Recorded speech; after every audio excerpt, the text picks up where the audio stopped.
के कई मर्द, कुंती, अनर्त, केरल एवं दूसरे अनेकों देशों के अपने पक्ष के तथा शत्रु पक्ष के सैकड़ों नरपति आए हुए थे। परीक्षित इनके अतिरिक्त यदुवंशियों के परम हितैषी बंधु नन्ननंद आदि गोप तथा भगवान के दर्शन के लिए चिरकाल से उत्कंठित गोपियां भी वहां आई हुई थी। यादवों ने इन सब को देखा। परीक्षित एक दूसरे के दर्शन, मिलन और वार्तालाप से सभी को बड़ा आनंद हुआ। सभी के हृदय कमल एवं मुख कमल खिल उठे। सब एक दूसरे को भुजाओं में भरकर हृदय से लगाते। उनके नेत्रों से आंसुओं की झड़ी लग जाती। रोम रोम खिल उठता। प्रेम के आवेग से बोली बंद हो जाती और सब के सब आनंद समुद्र में डूबने उतराने लगते।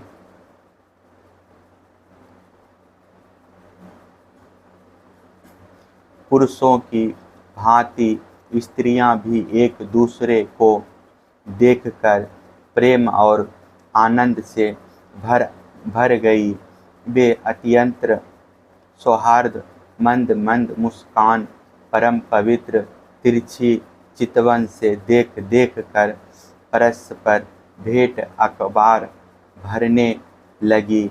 वे अपनी भुजाओं में भरकर केसर लगे हुए वक्ष स्थलों को दूसरी स्त्रियों के वक्ष स्थलों से दबाती और अत्यंत आनंद का अनुभव करती।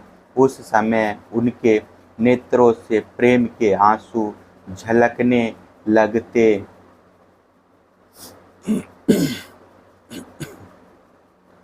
अवस्था आदि में छोटों ने बड़े बूढ़ों को प्रणाम किया और उन्होंने अपने से छोटों का प्रणाम स्वीकार किया। वे एक दूसरे का स्वागत करके तथा कुशल मंगल आदि पूछकर फिर श्री कृष्ण की मधुर लीलाएं आपस में कहने सुनने लगे।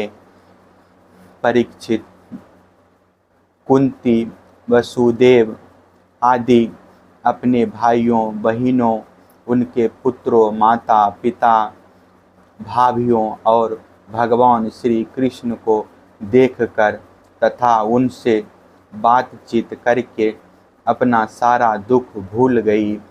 कुंती ने वसुदेव जी से कहा, भैया मैं सचमुच बड़ी अभागिनी हूँ। मेरी एक भी साथ पूरी ना हुई। आप जैसे साधु स्वभाव सज्जन भाई आपत्ति के समय मेरी सुधि भी ना ले, इससे बढ़कर दुख की बात क्या होगी। भैया, विधाता जिसके बाएं हो जाता है उसे स्वजन संबंधी पुत्र और माता पिता भी भूल जाते हैं। इसमें आप लोगों का कोई दोष नहीं। वसुदेव जी ने कहा, बहन उलाहना मत दो, हमसे बिलग ना मानो। सभी मनुष्य देव के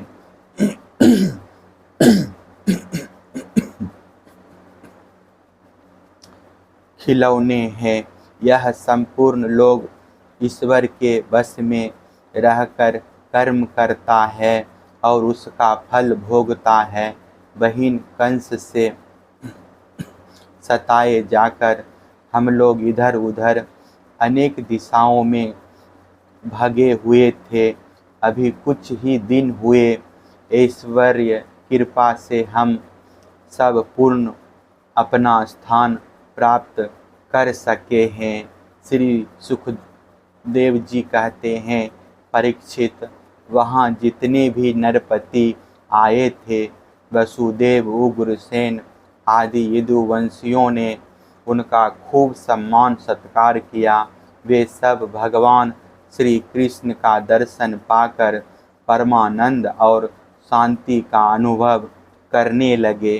परीक्षित, भीष्म पितामह, द्रोणाचार्य, धृतराष्ट्र, दुर्योधन आदि पुत्रों के साथ गंधारी पत्नियों के सहित युधिष्ठिर आदि पांडव, कुंती, संजय, विदुर, कृपाचार्य, कुंती भोज, विराट, भीष्मक, महाराज नग्नजित, पुरुजित, द्रुपद, शाल्य, धृतराष्ट्र, केतु, काशी नरेश, दमघोष, विशालाक्ष, मिथिला नरेश, मर्द नरेश, केकई नरेश, यदुमन्यु,